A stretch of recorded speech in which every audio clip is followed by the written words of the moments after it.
Welcome to This Explainer. I am so incredibly excited to share this material with you today, mainly because it completely flips the script on how we view success and growth.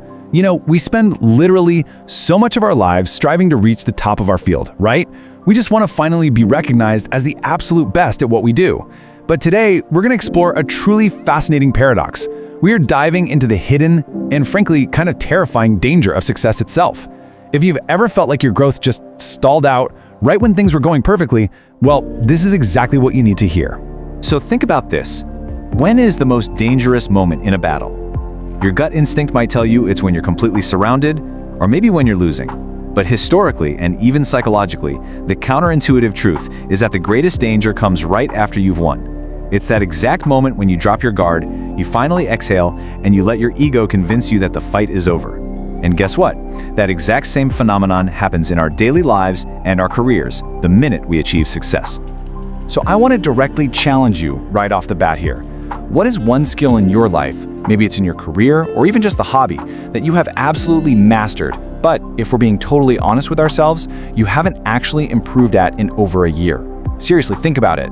Acknowledging this plateau is the very first, completely mandatory step to breaking out of it. So keep that specific skill in your mind as we go through this explainer, because we're going to break down exactly why you've stopped growing. Okay, let's dive into section 1, the danger of success. You see, there's this really strange phenomenon that happens when people become highly successful and finally achieve that coveted expert status. Instead of continuing to expand and grow, they actually start to rot from the inside out. They build what our source material calls the expert's grave. It's basically a place where your past achievements turned into literal walls that stop you from ever growing again. Most people spend their entire lives trying to claim this title of expert, but the reality is this title is secretly a death sentence for your potential. You end up so heavily protected by your past wins that you just absolutely refuse to take the risks required to learn anything new. And that brings us to section 2, trap 1, which is the rigid identity. Think back to when you were a beginner. Your identity is naturally just the learner, right?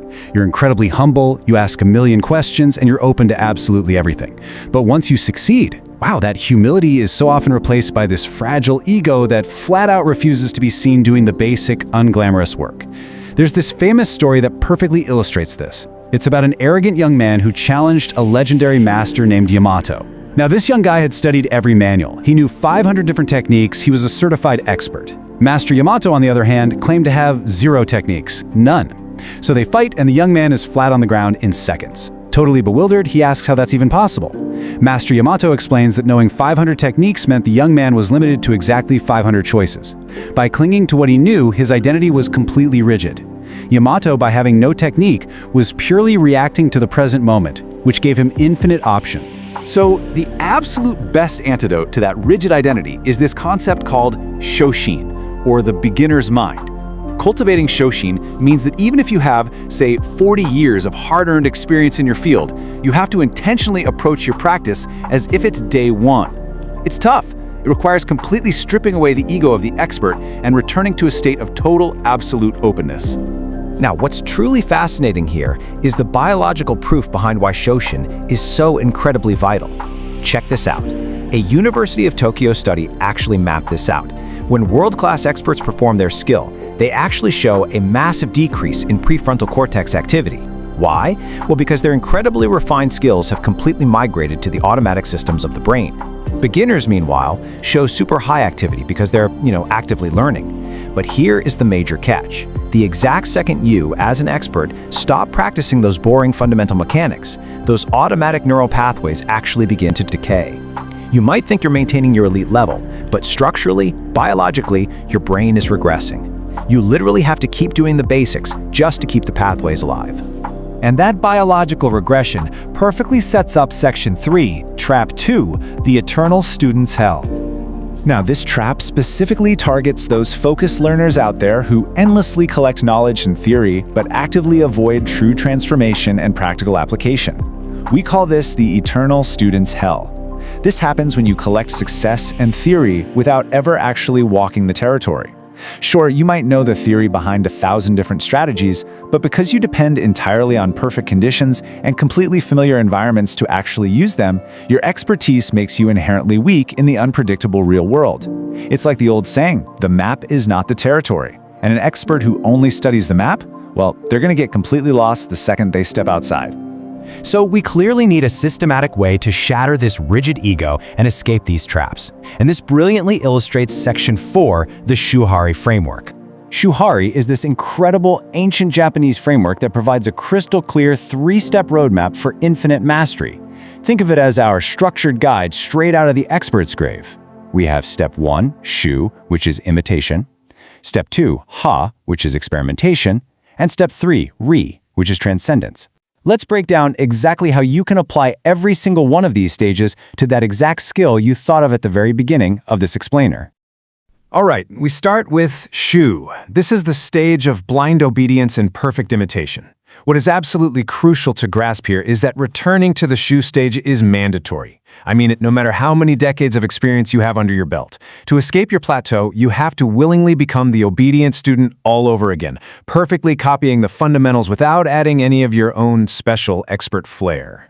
And look, doing this requires something called Gaman, which translates to worthy perseverance. Gaman is having the profound, deep-down courage to endure the incredible discomfort of being a nobody again. Think about it. After you conquer one massive mountain and everyone is cheering for you, Gaman is that quiet, unglamorous courage required to walk all the way back down to the dark valley just so you can start the next climb from the absolute bottom. Then, once you've truly re-established those fundamentals, you enter RHA. This is where you break the circle of what you know to experiment with what you don't. And honestly, most established experts are completely terrified of this stage. Why?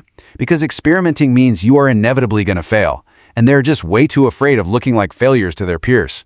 They would rather remain the undisputed king of a small, dead hill than become a struggling, growing student on a massive, living mountain. Finally, you reach RI, which is transcendence. This is the ultimate state of mastery, where the techniques actually use you, and you become entirely one with the skill. You're no longer the expert actively doing the task. It just flows through you effortlessly. But here is the real secret. You can only achieve this transcendent state if you have fully, 100% sacrificed your ego. You have to be completely okay with the rest of the world thinking you've lost your edge, while you are quietly busy sharpening a completely new, infinitely more lethal one. Okay, now it's time to make this highly actionable. Let's move to Section 5, the 100-day challenge. We're talking about committing to a 100-day Shuyo period. Here's the deal. For the next 100 days, I want you to take that exact skill you've plateaued on and commit to perfect, boring, repetitive practice of the absolute fundamentals. Zero innovation, zero creativity, just pure, unadulterated dedication to the basics that you probably thought you were way too good for.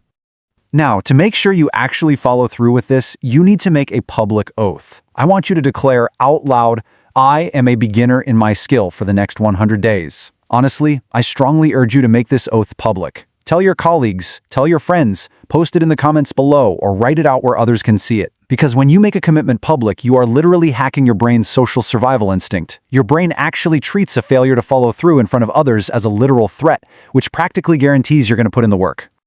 So, the crucial point is this. You have to sacrifice the expert so the warrior can be reborn. It is time to stop exhaustingly defending your past successes. Let the expert die, let the ego fade away, and finally allow yourself the freedom to actually grow again. Which leaves us with one final, provocative question to consider as we wrap up. Are you brave enough to kill your expert ego today? Or will you stay comfortably buried in the grave you built? The path to infinite mastery is right there in front of you, but you have to be the one to take that first step. Thank you so much for joining me for this explainer. Stay sharp, and hey, I challenge you to start your 100 days right now.